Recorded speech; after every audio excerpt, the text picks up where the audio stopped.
आज हम एक सफर पर चलने वाले हैं। एक ऐसी शक्ति के रहस्य को समझने के लिए जो सृष्टि का भी मूल है। एक ऐसी ऊर्जा जो तब भी थी जब समय ने चलना भी शुरू नहीं किया था। हम बात कर रहे हैं ब्रह्मांड की पहली और सबसे बड़ी ऊर्जा की, मां आदिशक्ति की। तो शुरुआत एक बहुत ही गहरे सवाल से करते हैं। एक ऐसा सवाल जो हजारों सालों से दार्शनिकों को, वैज्ञानिकों को, सबको सोचने पर मजबूर करता आया है। सोचिए जरा, जब कुछ भी नहीं था, ना ये तारे थे, ना कोई ग्रह, और तो और जब समय भी नहीं था, तब क्या था? है ना कमाल का सवाल। यही वो सवाल है जो हमें सीधा ब्रह्मांड के सबसे बड़े रहस्य के दरवाजे पर ले जाकर खड़ा कर देता है। और इसका जवाब एक ही शब्द में छिपा है, आदिशक्ति। देखिए, ये नाम अपने आप में ही सब कुछ बता देता है। आदि मतलब द बिगिनिंग, मतलब शुरुआत, एकदम मूल, और शक्ति मतलब एनर्जी या पावर। तो सीधी सी बात है, आदि शक्ति का मतलब है वो ऊर्जा जो सबसे पहली थी, हर चीज की शुरुआत, हर चीज का स्रोत। तो चलिए अब इस पहली ऊर्जा की कहानी में थोड़ा और गहरा तरते हैं। आइए समझते हैं कि आदि शक्ति का असली स्वरूप क्या है और इस पूरे ब्रह्मांड में उनका रोल क्या है। आदि शक्ति को आप ऐसे समझिए जैसे वो इस पूरे यूनिवर्स की डायरेक्टर हैं। उन्हीं से ब्रह्मांड के 3 सबसे जरूरी काम निकलते हैं। पहला, सृष्टि, यानी हर चीज को बनाना। दूसरा, पालन, यानी उसे चलाना, संभालना, बैलेंस में रखना।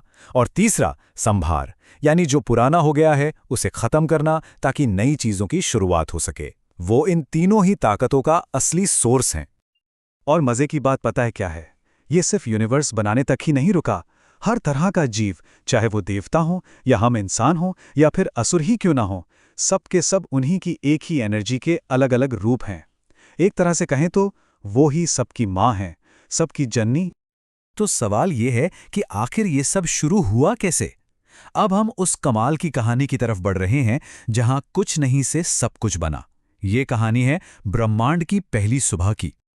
जरा कल्पना कीजिए, एक ऐसी हालत की जहां समय भी नहीं चलता था, कोई मूवमेंट नहीं, जहां कोई दिशा नहीं थी, कुछ पता नहीं था कि ऊपर क्या है, नीचे क्या है, दायां क्या है, बायां क्या है, सब एक जैसा।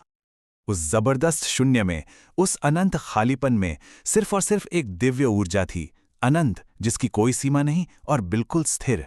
वही थी आदि शक्ति। और फिर अचानक एक पल में उस स्थिर ऊर्जा ने खुद को जाहिर करने का फैसला किया, और बस उसी एक पल में ब्रह्मांड पैदा हो गया। सबसे पहले रोशनी फैली, फिर सारे तत्व बने, दिशाएं बनी, और समय ने पहली बार चलना शुरू किया। और सोचिए, ये पल कितना शक्तिशाली रहा होगा कि त्रिदेव, यानी ब्रह्मा, विष्णु और शिव, वो भी उसी एक आदि शक्ति की ऊर्जा से ही प्रकट हुए। मतलब ये बात साफ है कि वो इन सब से भी परे हैं, सबसे ऊपर। और एक बहुत मशहूर लाइन है जो इस रिश्ते को बहुत अच्छे से समझाती है, आदि शक्ति के बिना शिव भी शव हैं। देखिए, इसका एक बहुत गहरा मतलब है। अगर शिव चेतना है, मतलब कॉन्शियसनेस, तो शक्ति है ऊर्जा, यानी एनर्जी। और बिना एनर्जी के चेतना कुछ नहीं कर सकती। वो एक शव की तरह है, बेजान। दोनों एक दूसरे के बिना बिल्कुल अधूरे हैं।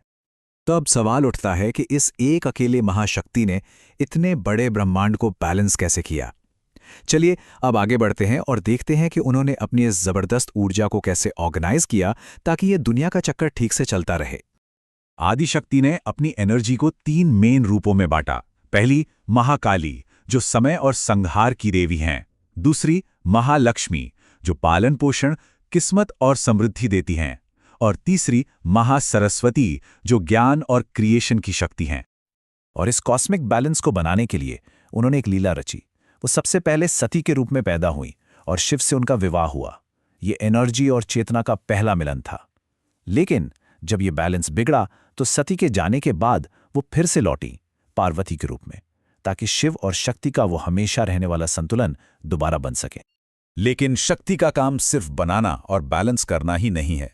अब कहानी में एक जबरदस्त मोड़ आता है। एक ऐसा मोड़ जहां आदिशक्ति को धर्म को बचाने के लिए एक ताकतवर रक्षक बनकर सामने आना पड़ता है। एक वक्त आया जब महिषासुर, शुंभ निशुंभ और रक्त बीज जैसे बहुत ताकतवर असुरों ने तीनों लोकों में हाहाकार मचा दिया। धर्म खतरे में पड़ गया था। और जब ऐसा लगा कि अब कोई उम्मीद नहीं बची, तब देवताओं ने उन्हें पुकारा। और उस पुकार पर आदि शक्ति ने अपने सबसे भयानक, सबसे प्रचंड रूप लिए। दुर्गा, काली, चंडी, भैरवी, इन्हीं रूपों में उन्होंने उन असुरों का नाश किया जिन्हें कोई नहीं हरा सकता था, और इस ब्रह्मांड में धर्म और इंसाफ को फिर से स्थापित किया।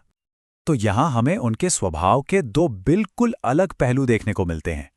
एक तरफ वो मां की तरह ममता से भरी हैं, बहुत कोमल हैं, जो सबका ध्यान रखती हैं, और दूसरी तरफ वो एक ऐसी जबरदस्त योद्धा हैं जो गलत के खिलाफ खड़े होने में एक पल भी नहीं सोचती।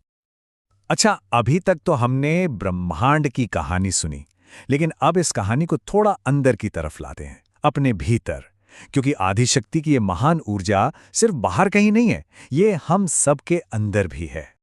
तो स्पिरिचुअल लेवल पर इसका क्या मतलब है? देखिए, आदिशक्ति वो अंदर की आग है, वो चिंगारी है जो हमारे अंदर के आलस को, सुस्ती को दूर करती है। यही वो ताकत है जो हमारी जिंदगी को एक दिशा देती है, हिम्मत देती है। ये हमारे डर को मिटाती है और हमारी सोई हुई चेतना को जगाकर हमें हमारी असली पावर से मिलाती है। और इसीलिए ये समझना बहुत जरूरी है कि आदिशक्ति सिर्फ एक देवी नहीं है जिनकी हम पूजा करते हैं।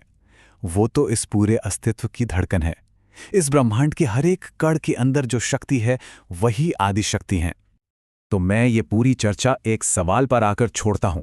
जरा सोचिए, अगर ये अनंत ब्रह्मांडीय ऊर्जा सच में हम सबके अंदर मौजूद है, तो इसे जगाकर कोई इंसान अपनी जिंदगी में क्या क्या नहीं बदल सकता, क्या कुछ हासिल नहीं कर सकता?